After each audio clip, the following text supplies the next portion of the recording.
Hello दोस्तों, मैं सुनील पारिक हर्षित चौधरी के साथ टी क्लासेज में आपका हार्दिक स्वागत करता हूं। आज जो अपना पॉइंट है वो है डीसी जनरेटर के समानांतर में परिचालन।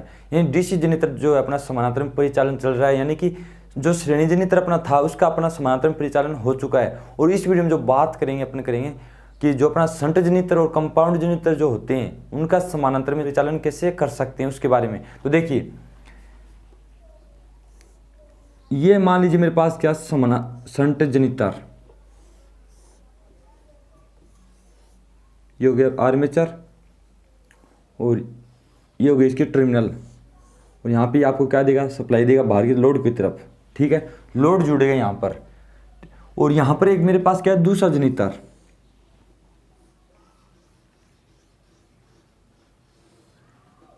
ये उसका क्या हो गया आर्मेचर, और ये होगा कार्बन ब्रश, और ये भी क्या देगा यहाँ पे बाहर आउटपुट में सप्लाई आपको देगा। तो आप इस वीडियो पूरा देखें, और वीडियो आपको अच्छा लगे तो इस वीडियो लाइक कीजिएगा, शेयर कीजिए, और साथ ही हमारे चैनल सब्सक्राइब करना न भूलें। और साथ साथ में आप इसके नोट्स भी बना सकते हैं, क्योंकि कई बार इसके क्वेश्चन पूछे भी जाते हैं, आपने देखे भी होंगे, बहुत सारे क्वेश्चन आते हैं जो आपको कन्फ्यूज करने वाले होते हैं। तो यहाँ से आप उनको देख लेना, और यहाँ से कौन कौन से मोस्ट इंपॉर्टेंट क्वेश्चन बनेंगे उनके बारे में भी अपने यहाँ पे बातें करने वाले हैं। तो आप इस वीडियो पूरा देखें। देखिए, ये मेरे पास क्या होगी, एक बस बार, जिसके बारे में मैं आपको पहले बता भी चुका हूँ, जो एल्यूमिनियम की आपकी बनी होती है, ये होगी आपकी बस बार।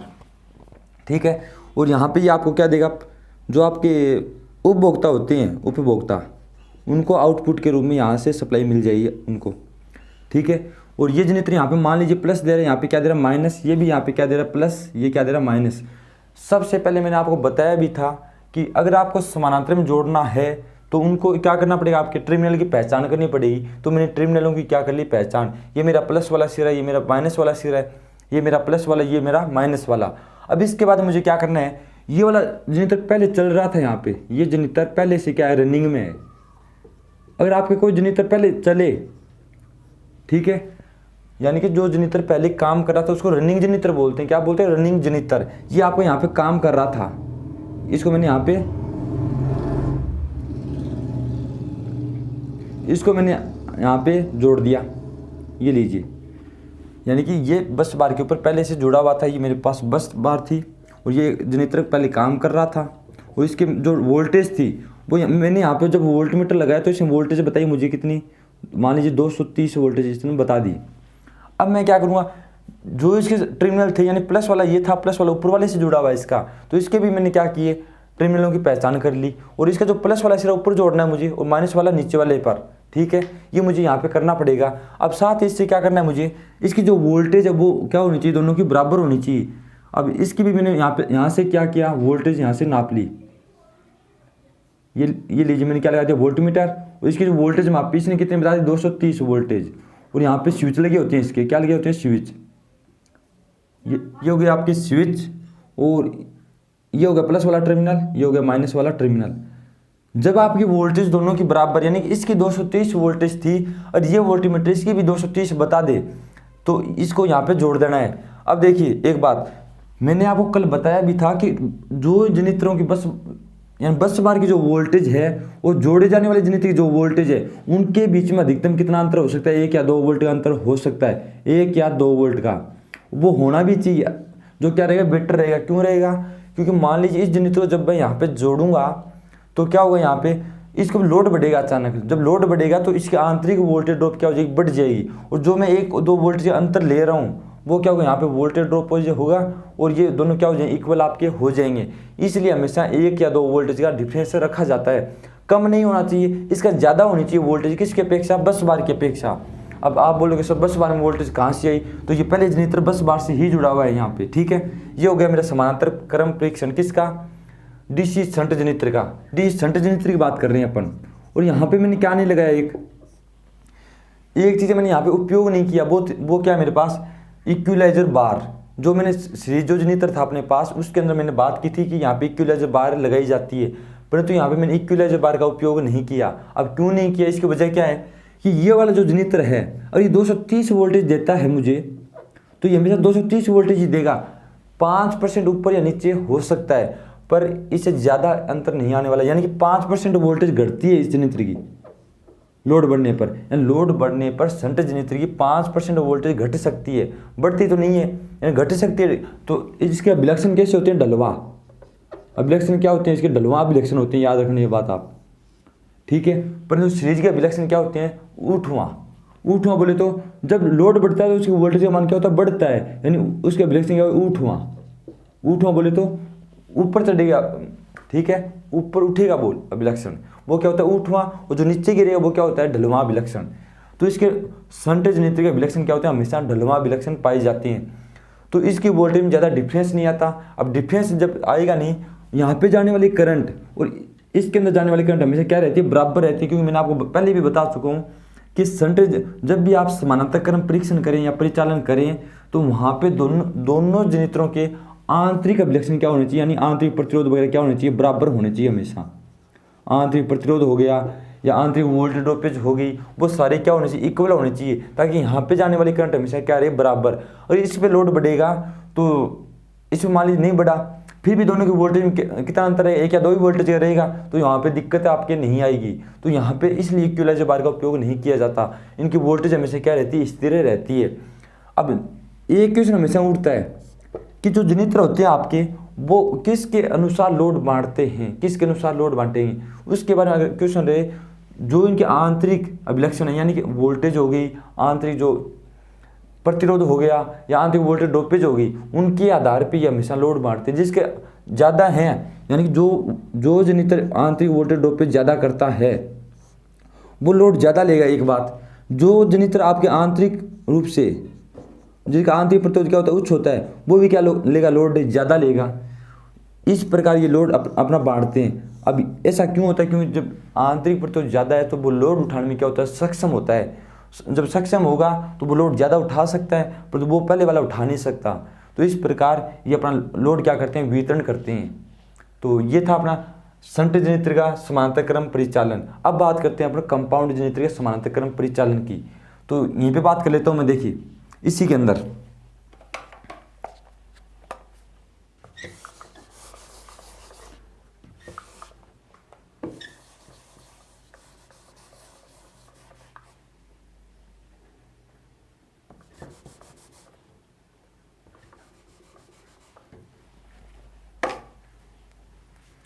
आर्मेचर सीरीज में कौन जुड़ी हुई है? Series binding. यहाँ पे भी आर्मेचर सीरीज में कौन सी बाइंडिंग जुड़ी हुई है? सीरीज बाइंडिंग, ठीक है। तो ये हो गया मेरे पास कंपाउंड जनरेटर। अब कौन सा हो गया? जब ये ईएमएफ पैदा करेगा तो इसमें करंट की दिशा क्या होगी? ये, और इसमें ये, इसमें भी सेम होगी और इसमें भी सेम, यानी कि ये डिफरेंशियल हो चुका है मेरे पास। कौन सा हो चुका है? डिफरेंशियल। और इस बाइंडिंग की टर्नों की यानी कि ये जो कनेक्शन है इनकी अगर दिशा पलट दी जाए इस प्रकार, तो ये आपका कौन सा हो जाएगा? कम्युलेटिव कंपाउंड जनरेटर हो जाएगा। तो मैं यहाँ पे अभी डिफरेंस की बात कर लेता हूँ, सेम ही बात है, दोनों को दिक्कत नहीं आती उसके अंदर, ठीक है। दोनों जनरेटर मेरे पास कौन से हैं? डिफरेंशियल जनरेटर है। और जनरेटर कौन सा है? वैसे कंपाउंड जनरेटर।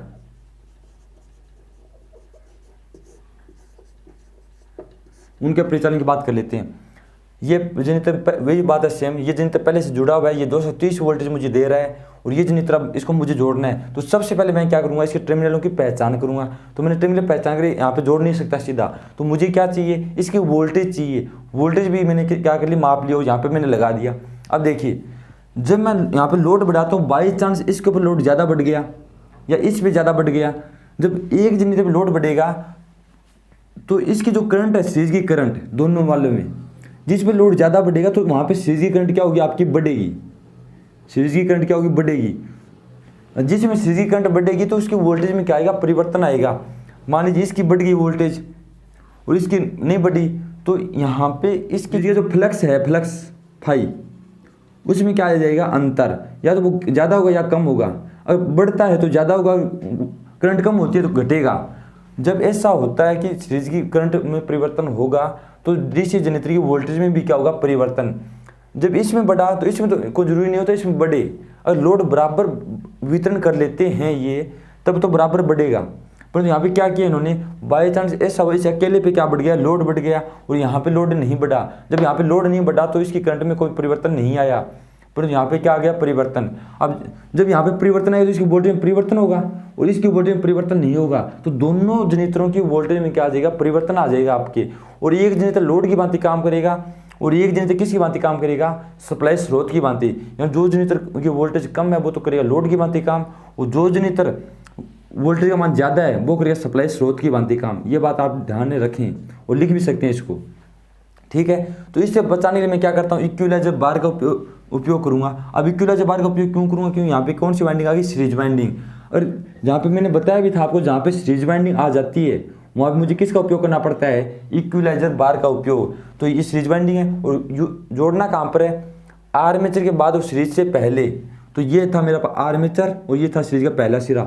यहाँ से मैंने इक्विलाइजर बार उठाई और आर्मेचर के बाद और सीरीज से पहले मैंने यहाँ पे इसको क्या कर दिया, कनेक्ट कर दिया, हो गई कनेक्ट। ये थी मेरे पास इक्विलाइजर बार है, ये मेरे पास क्या, इक्विलाइजर बार,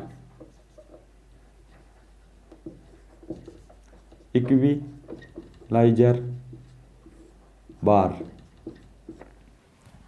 अब जब इसके बाद और इससे पहले मैंने इसको कनेक्ट किया, तो जब भी आर्मेचर कम या ज़्यादा वोल्टेज उत्पन्न करेगा तो वो करंट की दिशा क्या रही है, इस प्रकार आपकी रहेगी। और दोनों में जो सीरीज वाइंडिंग है उनमें करंट क्या हो जाएगी, आपकी इक्वल हो जाएगी। और जिस जनरेटर की वोल्टेज ज़्यादा बढ़ेगी उसकी घट करके थोड़ी कम हो जाएगी, और जिस जनरेटर की नहीं बढ़ रही थी उसकी क्या हो जाएगी, बढ़ जाएगी। यानी कि मेन सीधी सी बात ये है कि दोनों जनरेटर जो ईएमएफ है वो क्या होगा, बराबर बढ़ेगा।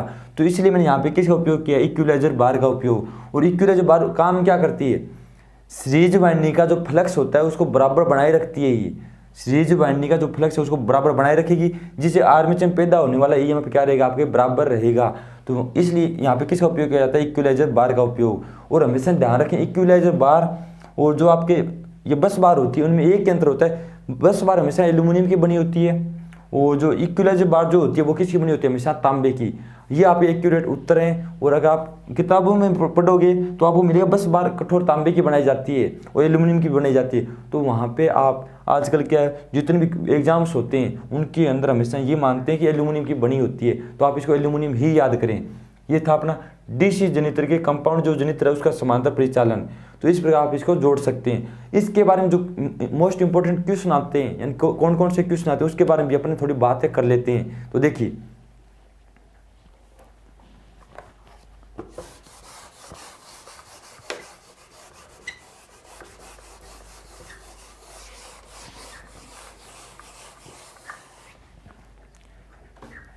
सबसे पहला क्वेश्चन ये आता है कि डीसी जनरेटरों को समानांतर में परिचालन क्यों करवाया जाता है। डीसी जनरेटरों को समानांतर में परिचालन क्यों करवाया जाता है उसके बारे में मैंने आपको प्रॉफिट बताए थे कि प्लांट की दक्षता बढ़ेगी और सुचारू रूप से सप्लाई क्या रहेगी आपकी चालू, यानी सुचारू बोले तो लगातार। मान लीजिए एक जनरेटर खराब होगा तो दूसरा काम करता रहेगा वहाँ पर, इसलिए वहाँ पे सप्लाई आपकी क्या रहेगी, चालू रहेगी। और यहाँ पे मान लीजिए कोई दिक्कत आ गई इस एक जनरेटर में, तो इस जनरेटर को मैं बंद करके उस जनरेटर पे क्या कर सकता हूँ, लोड बढ़ा के उसको चला सकता हूँ और इस जनरेटर को मैं सही कर सकता हूँ उसके बाद में। इस प्रकार अपन यहाँ पे फायदा होता है। और इसके अलावा लोड वहन करने में क्या हो जाएंगे सक्षम। जैसे मान लीजिए मेरे पास कोई घर था, उसके अंदर 1 किलोवाट का लोड लगा हुआ था पहले, ठीक है, और जो जनरेटर था वो 2 किलोवाट सहन करता था। ये लोड बढ़ी कितना हो गया, 3 किलोवाट। अब 2 किलोवाट ही सहन करता है, ज़्यादा नहीं कर पाएगा, तो ये जनरेटर आपका क्या हो जाएगा, खराब। अगर मेरे पास जो 2 जनरेटर होते तो वो क्या कर लेते, बराबर बराबर बांट लेते और इस लोड को क्या कर लेते, वहन कर लेते। यानी कि अधिक लोड को वहन करने के लिए समानांतर परिचालन करना पड़ता है अपने को, अधिक लोड वहन कर सकते हैं वो। ये भी क्या होता है, यहाँ पे फायदा होता है। और दक्षता भी वृद्धि होती है। और जो आपके पावर लॉस जो होते हैं, पावर लॉस यानी कि एक जनरेटर पे जब लोड बढ़ेगा तो वहाँ पे करंट का मान क्या होगा, बढ़ेगा। तो वहाँ पे जो और पावर लॉस बराबर क्या होता है, P बराबर क्या होता है, I2R। यानी जब करंट बढ़ेगी तो वहाँ पे पावर लॉस क्या हो जाएंगे, आपके बढ़ के ज़्यादा हो जाएंगे और उसमें की हानियाँ भी क्या होंगी, ज़्यादा। और मैंने 2 जनरेटर कर दिया तो दोनों, पहले एक जनरेटर 2 एम्पीयर बढ़ रही थी, अब दोनों में 1-1 एम्पीयर बढ़ेगी। और यहाँ पे अगर मान लीजिए मेरे पास क्या है, एक जनरेटर, ये भी मेरे पास क्या है, एक जनरेटर। पहले मैंने इस अकेले जनरेटर को चलाया तो यहाँ पे करंट का मान बढ़ गया 4 और पहले था 2 से 4 हो गया। तो पहले पावर लॉस कितना हो रहा था, इसका प्रतिरोध मान लीजिए 1 ओम था, तो 2 × 1 तो कितना हो गया, 4 वाट। यानी कि यहाँ पे जो पावर लॉस हो रहा था वो 4 वाट हो रहा था। अब इसकी करंट का मान कितना हो गया, बढ़ गया, कितना हो गया, 4। अब 4 से निकालेंगे अपन, 4 × 1 कितना होगा, 16। अब 4 से 16 चला गया सीधा, स्क्वायर में चला गया, यानी करंट बढ़ेगी तो पावर लॉस बढ़ेगा। पर अगर मैं समानांतर में होता तो क्या होता, समानांतर में अगर होता तो क्या होता, देखिए इन दोनों मैंने क्या जोड़ दिया, समानांतर में जोड़ दिया जनरेटरों को। जब मैं जनरेटर समानांतर में जोड़ूंगा तो ये पहले 2 एम्पीयर दे रहा था, मतलब लोड इतना था, अब दोनों क्या करें, 1 एम्पीयर दे दें, क्या दिक्कत है। तो 1 की स्क्वायर इंटू 1 कितना हो गया 1, यहाँ पे भी 1 की स्क्वायर इंटू 1 कितना हो गया 1, यानी 1 वाट यहाँ पे पावर लॉस हुआ, 1 वाट यहाँ पे हुआ, टोटल कितना हो गया आपके 2 वाट।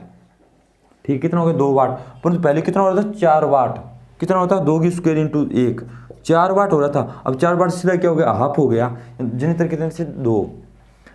अब देखिए जब लोड बढ़ेगा तो वहाँ पे करंट हमारा कितना हो गया 4, यानी 2 एम्पीयर बढ़ गया था, तो यहाँ पर भी तो बढ़ेगा, टोटल कितने हो जाने चाहिए करंट 4, 1 एम्पीयर ये दे रहा है, 1 एम्पीयर ये, और 1 एम्पीयर इसकी बढ़ेगी, 1 एम्पीयर इसकी हो गई 2 एम्पीयर, इसकी कितनी होगी 2 एम्पीयर, और टोटल आपको करंट कितनी मिल जाएगी बाहर 4 एम्पीयर। अब देखिए power loss I square R कितना 1, कितना हो गया 4, आई स्क्वायर आर, इसका आर कितना 1, कितना हो गया 4, 4 + 4 कितना हो गया, इसमें हो गया 8, तो यहाँ पे टोटल पावर लॉस कितना होगा 8 वाट होगा, कितना होगा 8 वाट, और पहले कितना हो रहा था 16 वाट, यानी सीधा सीधा क्या हो गया आपका हाफ हो गया। तो इस प्रकार जनरेटरों की दक्षताएं बढ़ जाती हैं, यानी पावर लॉस की जो हानि है वो क्या हो जाएगी कम, और जनरेटर दक्षता क्या हो जाएगी बढ़ जाएगी। तो इस प्रकार समानांतर में जोड़ने दक्षता का मान बढ़ता है। अब बात करते हैं कौन से जनरेटर समानांतर में जोड़े जाने चाहिए, कौन से नहीं जोड़े जाने चाहिए, इसके बारे में देखिए। जैसे कि मैंने आपको बताया था कि सीरीज जनरेटर क्या होता है, अपने सीरीज को समानांतर में जोड़ते हैं तो वहाँ पे दिक्कत क्या आती है, उनकी टर्मिनल वोल्टेज में अंतर आ जाता है। क्या आ जाता है, टर्मिनल वोल्टेज में अंतर, यानी कि मान लीजिए एक पे लोड बढ़ा तो उसकी टर्मिनल वोल्टेज ज़्यादा बढ़ जाएगी और दूसरी ज़्यादा कम रह जाएगी, तो एक लोड की भांति काम करेगा वहाँ पर, और एक क्या करेगा आपके स्रोत की भांति काम करेगा। यानी उनके अभिलक्षण क्या होते हैं, ऊर्ध्वा, अभिलक्षण क्या होते हैं ऊर्ध्वा, जैसा मैंने अभी बताया था आपको, यहाँ पे बताया भी था कि अभिलक्षण ऊर्ध्वा होते हैं किसके, सीरीज के।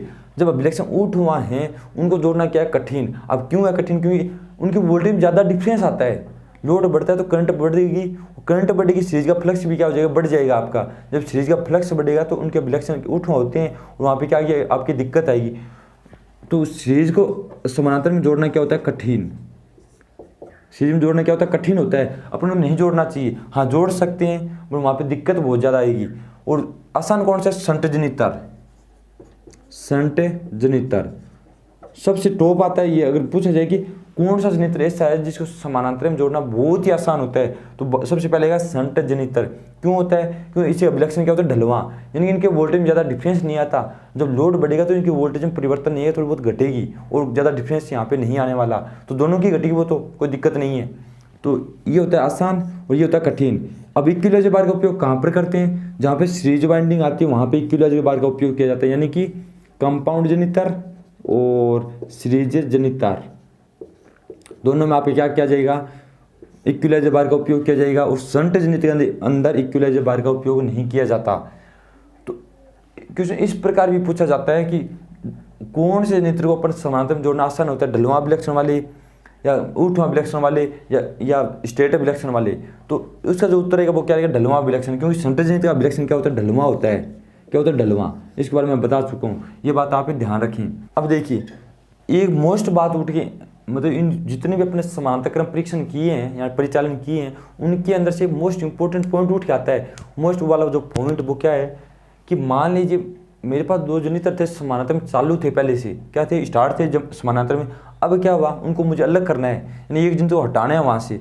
तो एक जनरेटर कैसे हटाऊंगा, तुरंत बंद थोड़ी कर दूंगा स्विच, और तुरंत बंद करूंगा अचानक उसके ऊपर भार बढ़ेगा लोड जनरेटर के ऊपर। यानी जो रनिंग वाला जनरेटर है वो सही चल रहा है और इसको मुझे हटाना है। अभी लोड क्या लोगों का घट गया, 2 जनरेटर चलाऊंगा मुझे दिक्कत आएगी, तो मैं इसको क्या करना चाहता हूँ, ऑफ करना चाहता हूँ। इसका जो भार है वो उसके ऊपर मुझे ट्रांसफर करना है। अब कैसे कर सकता हूँ, तो इसके लिए हमेशा ध्यान रखें आप इस जनरेटर को क्या करें, इस जनरेटर की गति का मान क्या करें, धीरे धीरे घटाएंगे अपन, गति का मान क्या करें, धीरे धीरे घटाएंगे। जब धीरे धीरे अपन गति का मान घटाएंगे, इसका जो लोड था वो उसके ऊपर ट्रांसफर होने लग गया धीरे धीरे, कौन से जनरेटर पे, रनिंग वाले पर। और इस जनरेटर लास्ट में क्या करते हैं, ऑफ करके इसको यहाँ स्विच क्या करते हैं, ऑफ। तो इस प्रकार अपन इस जनरेटर को हटा सकते हैं, यानी कि इसका जनरेटर जो लोड था वो दूसरे जनरेटर पे अपन ट्रांसफर कर सकते हैं। तो इस प्रकार इसको हटाया जाना चाहिए। तो पूछा भी जाता है कई बार ऐसा कि अगर आपको डीसी जनरेटर समानांतर में चल रहे हैं तो उनके अगर जो भार है वो दूसरे जने तक मुझे क्या करना है, ट्रांसफर करना है, उसको मुझे हटाना है वहाँ से। तो क्या करेंगे, तो हमेशा आप याद रखें, जिस जने को आपको हटाना है उसकी गति का मान क्या करेंगे अपन, धीरे धीरे कम करते जाएंगे, धीरे धीरे और कम करते जाएंगे, फिर अंतिम में जाके उसको क्या कर देंगे, कम, और ये स्विच क्या कर दिए जाएंगे, ऑफ कर दिए जाएंगे। इस प्रकार आपके जनित्र जो जनित्र भार है वो क्या हो सकता है, दूसरे पे ट्रांसफर हो सकता है। अब देखिए जो आपकी बस बार है, यहाँ पे जो आपकी बस बार दी गई है, इसकी वोल्टेज 230 वोल्टेज है, इस जनित्र की वोल्टेज कितनी है, 230 वोल्टेज, दोनों क्या होगी आपकी, बराबर होगी। अब जब दोनों बराबर हो जाती हैं तो जनित्र को क्या बोलते हैं, फ्लोटिंग। क्या बोलते हैं, फ्लोटिंग। अब फ्लोटिंग क्या होता है, फ्लोटिंग का मतलब तैरना, यानी कि बस बार की वोल्टेज के बराबर अगर इस जनित्र की वोल्टेज हो जाए, यानी जो अपन लेके आएंगे एक्स्ट्रा जनित्र उसकी वोल्टेज बराबर हो जाए दोनों की, तो इस जनित्र को बस बार के ऊपर तैरता हुआ माना जाता है। तो आपको कई बार पूछा जाता है कि फ्लोटिंग क्या होता है, फ्लोटिंग।